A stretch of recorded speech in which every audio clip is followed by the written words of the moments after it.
Salah satu kekhalifan besar Islam, Turki Utsmani, menjadi penguasa benua Eropa dan Asia mulai tahun 720 hingga 1350 Hijriah atau 1299 hingga 1923 pada tahun Masehi. Salah satu raja Turki Utsmani yang termasyhur, Sulaiman Al-Qanuni bin Salim, adalah keturunan Sultan Fatih, sang penakluk Konstantinopel. Bangsa Barat mengenal sang Raja Sulaiman sebagai Sulaiman yang Agung atau Sulaiman the Magnificent. Pemerintahan Raja Sulaiman Al-Qanuni bin Salim berlangsung selama 48 tahun, merupakan pemimpin yang paling lama berkuasa dibanding raja-raja dari Turki Utsmani lainnya. Ketika Sulaiman Al-Qanuni bin Salim memerintah negara kekhalifahan Turki Utsmani, beliau berhasil menjadikan kerajaan ini begitu kuat dan berkuasa. Hal itu nampak dari batas-batas wilayah kerajaan yang luasnya belum pernah disaksikan pada masa sebelumnya. Kekuasaan Turki Utsmani di masa kekhalifahan Sulaiman Al-Qanuni bin Salim terbentang ke beberapa penjuru. Pada masa itu, daya genggam kerajaan Turki Utsmani sangat berpengaruh dalam tata politik dunia. Tidak heran jika Sulaiman Al-Qanuni bin Salim merupakan salah satu penguasa dunia. Perkataan dan keputusan Sulaiman Al-Qanuni bin Salim menjadi rujukan dari para raja-raja dan pemimpin dunia. Salah satu keunggulan kerajaan Turki Utsmani di masa Sulaiman Al-Qanuni bin Salim adalah manajemen dan tata perundangan yang modern dengan menjalankan dan mengaplikasikan syariat Islam. Sistem perundangan Islami terjaga, mulia, dan menjadi prinsip hidup bagi bangsa Utsmani di setiap wilayah kekuasaan kerajaannya. Sistem perundangan atau kanun adalah pencapaian terbesar Sulaiman Al-Qanuni bin Salim. Dari sinilah nama Al-Qanuni menjadi bagian dari identitas beliau. Selain itu, ilmu pengetahuan dan sastra begitu maju, diikuti oleh perkembangan arsitektur dan pembangunan.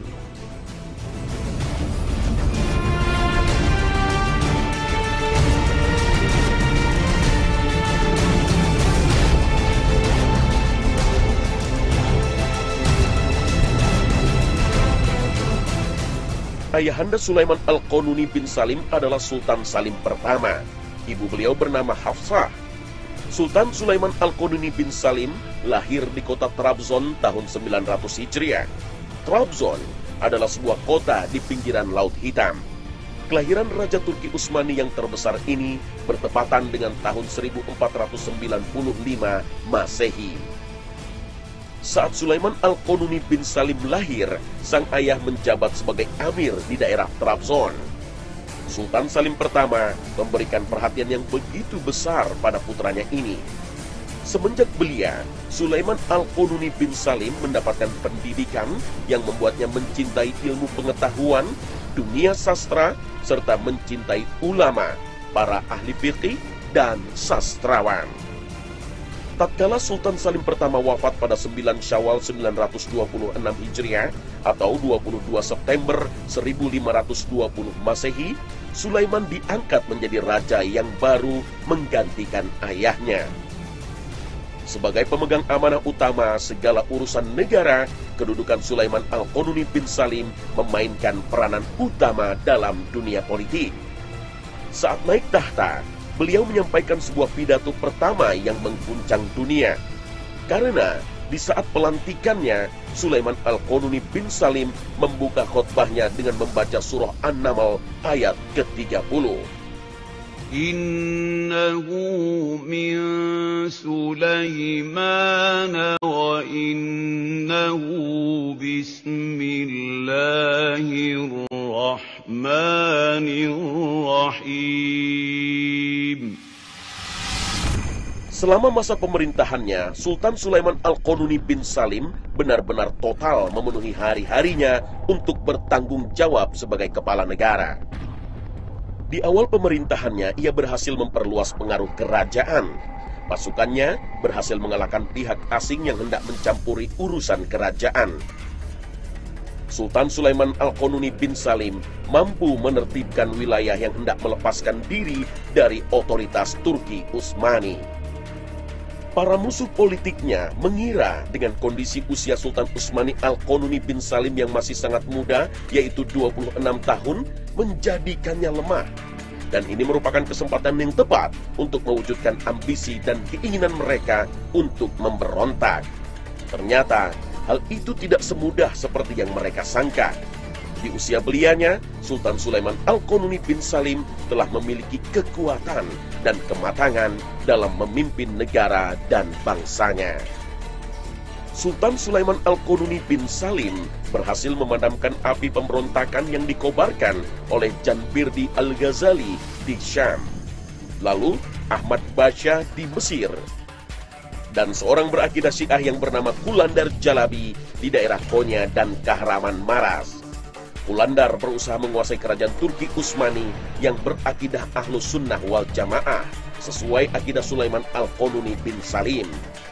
Dalam proses revolusi dan pemberontakannya, Qulandar mengerahkan 30.000 pengikutnya. Mereka berupaya untuk menggulingkan dan melengsarkan Sultan Sulaiman Al-Qanuni bin Salim dari tahta kerajaan, serta mengganti akidah kerajaan dari Ahlus Sunnah wal Jamaah menjadi Syiah.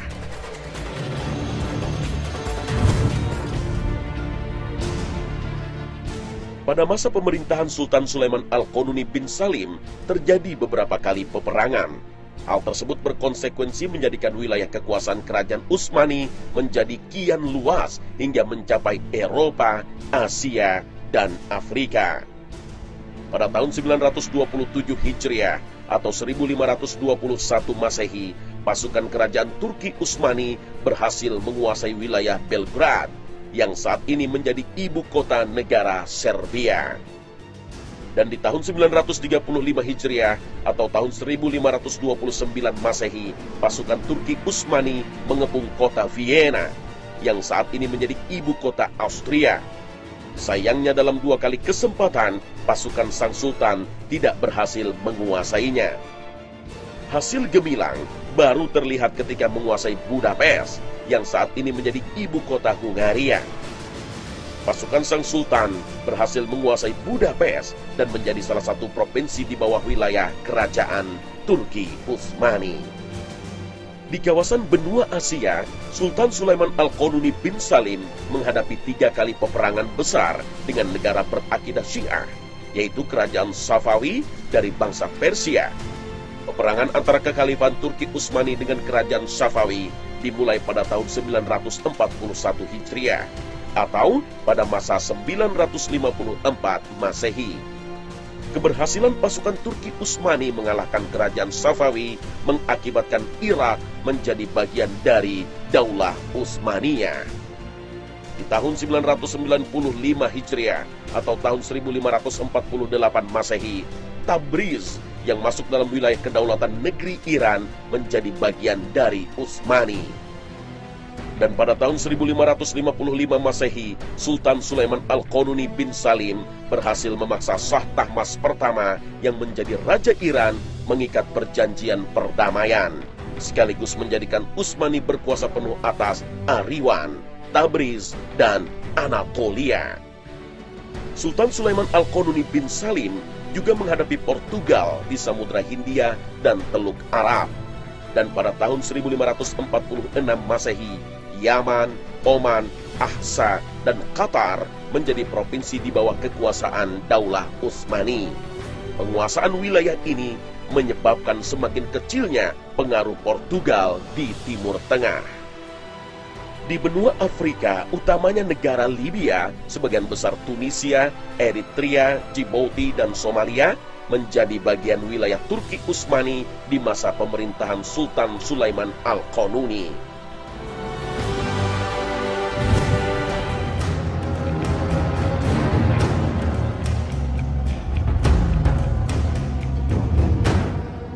Pada masa Sultan Sulaiman Al-Qanuni bin Salim, kekuatan maritim pun kian diperkokoh.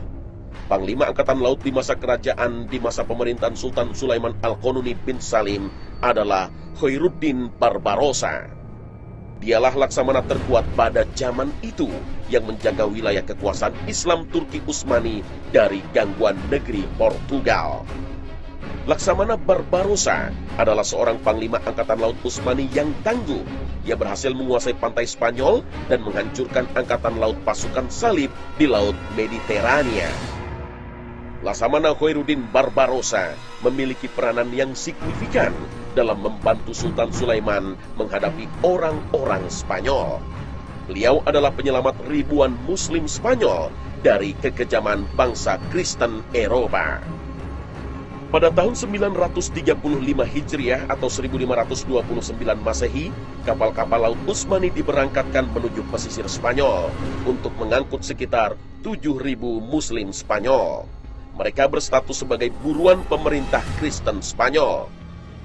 Muslim Spanyol di masa itu, jika tidak dibunuh, akan dipaksa memeluk Kristen. Jika menolak, mereka akan menjadi budak. Sultan Sulaiman Al-Qanuni bin Salim juga mempercayakan Laksamana Khairuddin Barbarossa untuk menghadapi serangan orang-orang Spanyol di Laut Mediterania. Dalam perang ini, Spanyol menderita kerugian yang sangat besar karena kalah dalam pertempuran tersebut.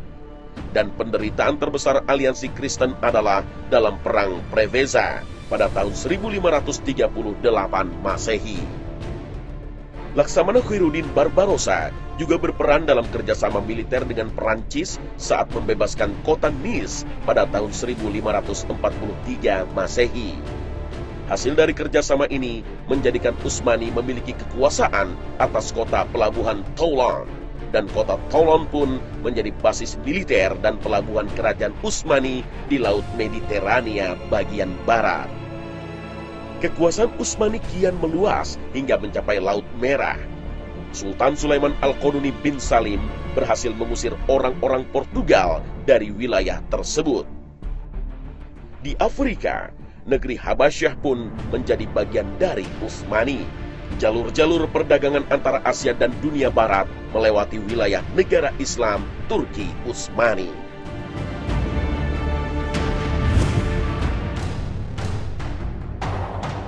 Pengaruh kerajaan Turki Utsmani bukan hanya pada perluasan wilayah keislaman semata, namun juga pada perkembangan peradaban. Selain sebagai kepala negara, sesungguhnya Sultan Sulaiman Al-Qanuni adalah penjaga dua kota suci, Makkah dan Madinah Al-Mukarramah ketika itu. Tak heran jika torehan karya anak bangsa Turki Utsmani masih bisa kita temui pada bentuk arsitektur Masjidil Haram dan Masjid Nabawi saat ini. Sang Sultan yang menjadi sosok pemimpin bangsa adalah juga sosok yang mahir dalam bersyair, menulis kaligrafi, dan menguasai beberapa bahasa timur.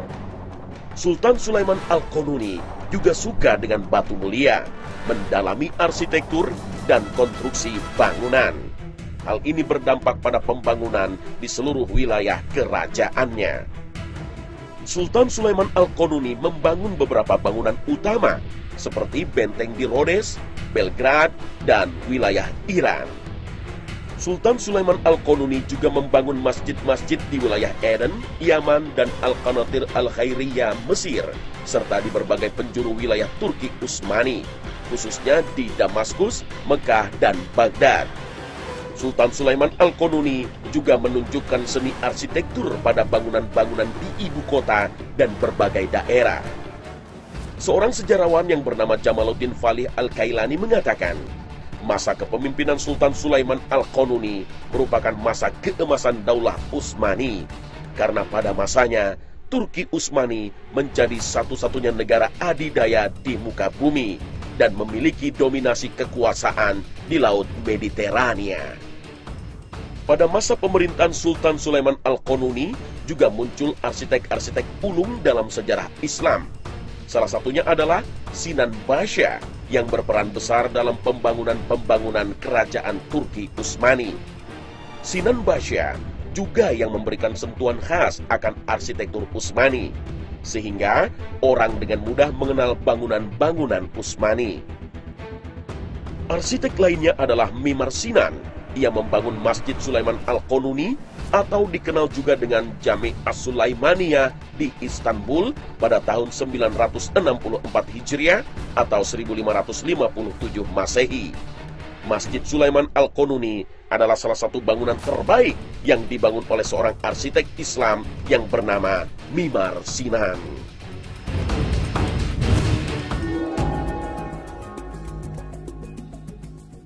Luasnya wilayah kekuasaan, tingginya peradaban yang diciptakan, ternyata belum mampu mengalahkan satu-satunya peninggalan Sultan Sulaiman Al-Qununi sebagai warisan dunia Islam, yaitu menyusun tata perundangan. Dengan cara berdiskusi bersama Syekh Abu As-Sud Effendi, Sultan Sulaiman Al-Qununi berusaha agar tata perundangan yang beliau rancang tidak melenceng dari garis-garis yang dibataskan syariat Islam. Undang-undang tersebut dikenal sebagai Qanun Namuhu Sultan Sulaiman. Dalam bahasa Indonesia, ini berarti Undang-Undang Sultan Sulaiman.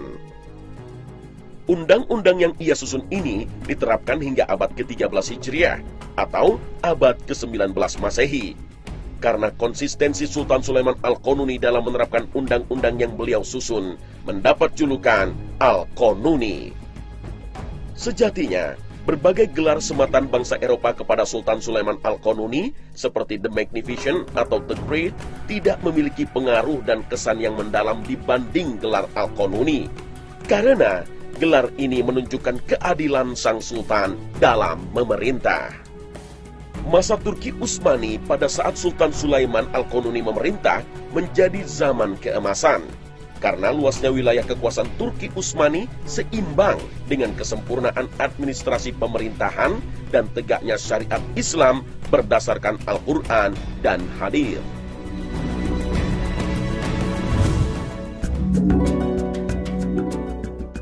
Di penghujung usianya, Sultan Sulaiman Al-Qununi bin Salim menderita sakit artritis atau sakit pada persendian alias encok. Penyakit ini membuat beliau tidak mampu mengendarai kuda, dan Sultan Sulaiman Al-Qununi bin Salim memiliki usia yang cukup panjang, hingga mencapai 74 tahun. Saat Sultan Sulaiman Al-Qununi bin Salim mengetahui orang-orang Kristen Eropa berada di garis perbatasan negeri kaum muslimin, beliau tetap berdiri, berjihad, memimpin pasukannya. Padahal saat itu, beliau sedang menderita sakit yang cukup parah. Sultan Sulaiman Al-Qununi bin Salim berangkat menuju Medan Laga pada tanggal 9 Syawal 973 Hijriah atau 29 April 1566 Masehi. Saat sampai di kota Zigetvar, Hungaria, sakit yang beliau derita pun bertambah parah. Para dokter kerajaan telah menasihati agar Sultan Sulaiman Al-Qununi bin Salim tidak berangkat ke medan jihad. Para dokter berharap sakit yang beliau derita dapat sedikit reda, bahkan sembuh total. Namun, Sultan Sulaiman Al-Qununi bin Salim menjawab nasihat dokter dengan jawaban yang diingat oleh sejarah. Aku lebih senang wafat dalam keadaan berjihad di jalan Allah. Sultan Sulaiman Al-Qununi bin Salim pun mengepung kota Zigetvar. Setelah 2 minggu mengepung, pasukan Islam mampu mencapai garis depan dan pertempuran pun pecah. Cuaca yang dingin dan kekuatan besar Kristen serta semangat tinggi mereka untuk mempertahankan benteng menjadikan perang itu sebagai perang terberat yang dihadapi umat Islam. Peperangan dan pengepungan terus berlangsung hingga genap 5 bulan. Kekhawatiran kaum muslimin pun kian meningkat karena sulitnya menaklukkan benteng Zigetvar ini. Di sisi lain, sakit Sultan Sulaiman Al-Qununi bin Salim bertambah parah dan ia merasakan bahwa ajalnya telah dekat. Sultan Sulaiman Al-Qununi bin Salim pun merendahkan dirinya kepada Allah Ta'ala.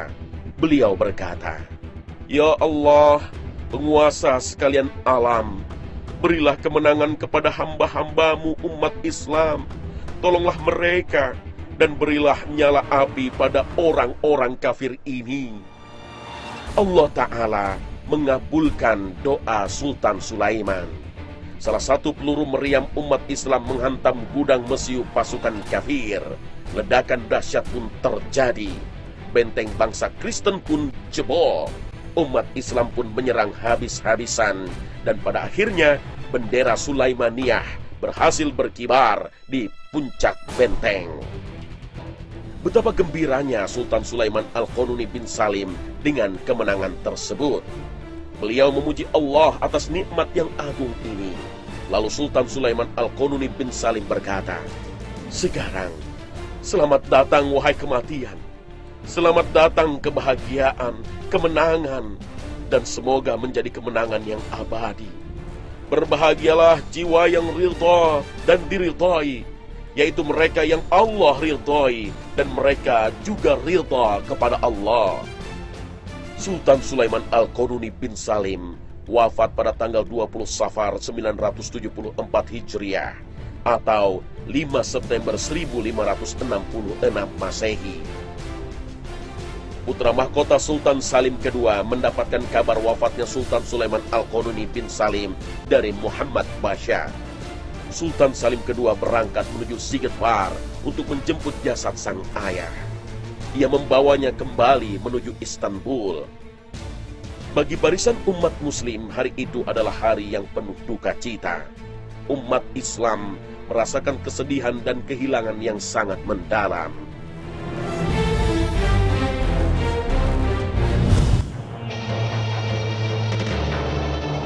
Pemirsa, semoga kisah Sulaiman Al-Qanuni bin Salim yang kami sajikan hari ini bermanfaat banyak bagi Anda. Mengenal sosok Sulaiman Al-Qanuni bin Salim sebagai pribadi yang menghamba kepada Allah semata. Namun janganlah Anda tertipu, karena hingga saat ini kaum kafir berusaha membolak-balikan sejarah dengan menebarkan kepalsuan sosok pahlawan-pahlawan besar muslim. Inilah kisah sebenarnya dari Sulaiman Al-Qanuni bin Salim, seorang raja masyhur yang berjasa besar bagi perkembangan peradaban Islam. Pemirsa, upaya bangsa kafir memutarbalikkan sejarah terus berkembang. Tidak hanya kisah Sulaiman Al-Qanuni bin Salim yang hancur dan diputarbalikkan. Pemimpin besar muslim lainnya, Muhammad Al-Fatih, juga dilecehkan menjadi seorang vampir. Bahkan kisah Nabi Nuh alaihissalam mendapatkan perombakan sehingga menjadi sebuah film fiksi yang jauh dari kisah nyata, tidak sesuai dengan Al-Quran. Dan kini Nabi Musa alaihissalam juga menjadi sasaran pencitraan fiksi atas perjuangan dakwah dari seorang nabi utusan Allah. Saat ini, sebagai sebuah bangsa, kita harus kritis. Penayangan kisah Sulaiman Al-Qanuni bin Salim hari ini bukan untuk membangkitkan euforia Islami di masa lalu. Khazanah menayangkan kisah Sulaiman Al-Qanuni bin Salim untuk menjadikan kita belajar sejarah peradaban Islam dengan sebenar-benarnya. Bukan dari sebuah tayangan fiksi yang berniat melecehkan dan merendahkan perjuangan seorang pejuang agama Allah. Pemirsa, sudah saatnya kita memilih referensi yang tepat agar belajar sesuai dengan maknanya, yaitu sebagai sebuah pelecut semangat agar kejayaan di masa lalu mampu terwujud di masa depan.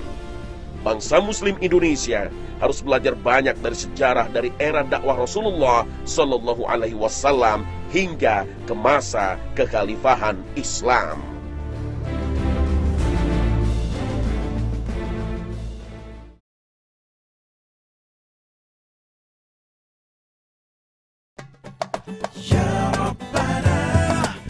Nah pemirsa, inilah akhir kebersamaan kami. Semoga tayangan kami hari ini mampu melengkapi wawasan Islami Anda, sehingga jalan kehidupan Anda sesuai dengan prinsip Al-Quran dan Hadis menjadi semakin terang. Mengenal Sang Sultan Sulaiman, pahlawan Islam pada era 1900 dengan fakta yang benar dan membanggakan umat Islam. Akhir kata, wassalamualaikum warahmatullahi wabarakatuh.